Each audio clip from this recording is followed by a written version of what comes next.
আচ্ছা, আমি শুনলাম আপনি জিনিস নিয়ে পয়সা দিচ্ছেন। হ্যাঁ সেটা তো ঠিক, কিন্তু আমার পয়সা সব ইন্টারেস্টে পড়ে গেছে অলরেডি। পয়সা তো অত নেই কো, আর তাছাড়া আপনাকে তো আমি চিনিও না জানিও না, আমি কিভাবে দেবো?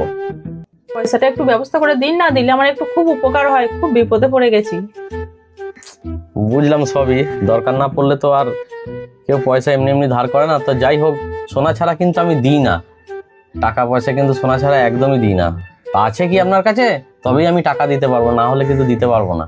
সোনা তো, সোনা আছে আছে আছে আমার। ও আচ্ছা আচ্ছা, সোনা আছে, তাহলে তো খুব ভালো কথা। কারণ অচেনা ব্যক্তিকে তো কোনো জিনিস ছাড়া দেওয়া যায় না। আর কোনো জিনিস মানে অন্য কোনো জিনিস নিলে আর ছাড়াতেও আসবে না, তার গল্পও থাকবে না কো। আর সোনা দিলে কি হবে, সোনা দিলে আমার সুবিধা এটাই হবে, ও সোনা ছাড়ান আর না ছাড়ান দুটোতেই আমার লাভ থাকবে। তো ঠিক আছে, কি সোনা আছে আপনার কাছে? কত কি সোনা আছে? সোনা বলতে আমার কাছে দুটো সোনা আছে, 5 কেজি করে, 10 কেজি হবে। বোনাস করে 5 কেজি করে 10 কেজি আমাকে রাতারাতি বলো? হ্যাঁ সত্যি করে 5 কেজি করে 10 কেজি সোনা আছে আপনার কাছে? বলেন কি? হ্যাঁ, আবার তার বেশিও হতে পারে, আমি একটু মোটামুটি আন্দাজ করে বললাম। 10 কেজি বেশি হয়ে যাবে আশা করি। বাবা রে, তুই যাচ্ছাতে ব্যাপার, 5 কেজি করে 10 কেজি সোনা বেশি হবে, হাত ছাড়া করা যাবে না কম, এরকম করে হবে। তা আচ্ছা বেশ ঠিক আছে, তাহলে কত দিতে হবে আপনাকে? বেশি নয়, আমার 1000-5,000 টাকা দিলেই হবে, আর বেশি নিলে তো শোধ দিতে হবে, আবার ইন্টারেস্ট যাবে। হ্যাঁ মাত্র 5,000 টাকা? কি হবে তাই? আপনি বরং যা কাজ করুন, আমার কথা শুনুন, 50,000 টাকা নিয়ে যান, আমি 50,000 টাকা দিচ্ছি। আরে ওই ইন্টারেস্ট ফিন্টারেস্ট পরে বোঝা যাবে, 50,000 টাকা দিচ্ছি, যান নিয়ে যান। না না, আমি অত টাকা নেবো না, অত টাকা নিলে তো শোধ করতে হবে, অত টাকা আমার লাগবে না। ইন্টারেস্ট তো দূরে থাক, তুমি তো আমার সোনা ফেরত পেলে তবে তো। সোনাটা নেবো নিয়ে চম্পট হয়ে যাবে এখান থেকে। আরে কোনো অসুবিধাই হবে না, আমি বলছি শুনুন, 50,000 টাকা নিয়ে যান, কোনো অসুবিধা নাই। তো যখন জোর করছেন, তাহলে আমাকে বেশি দিতে হবে না, আপনি আমাকে 10,000 টাকা দিন, বেশি নিলে তো আবার আমাকেই শোধ করতে হবে।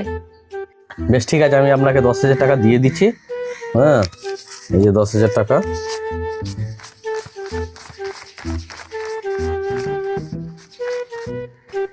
এই যে 10,000 টাকা, ঠিক আছে, আমি আপনাকে দিয়ে দিলাম।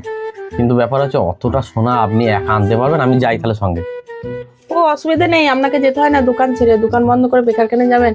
আর আমি আমার সোনা 5 কেজি কে 10 কেজি নিয়ে চলে আসছি, আপনি একটু ওয়েট করুন, আমি আসছি।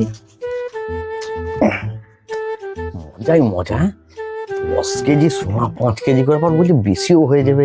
হ্যাঁ এই সোনা আমি যদি হাতে পাই, দোকান তো আর গুলি মেরেছে, পায়ে পা তুলবে এরকম করে বসে বসে খালি খাবো, কোথায় চলে যাবো আমি তার নয় ঠিক। সোনা দোকানে এই নাও, সোনা দুটো এনেছি। হ্যাঁ কয় কয়, দেখি দেখি দেখি, বাড়ি বস্তা ভর্তি করে সোনা নিয়ে এসছো। দেখি দেখি দেখি, সোনাটা দেখি আমি আগে। কি সোনা বাবা, 10 কেজি করে হ্যাঁ কি সোনা রে?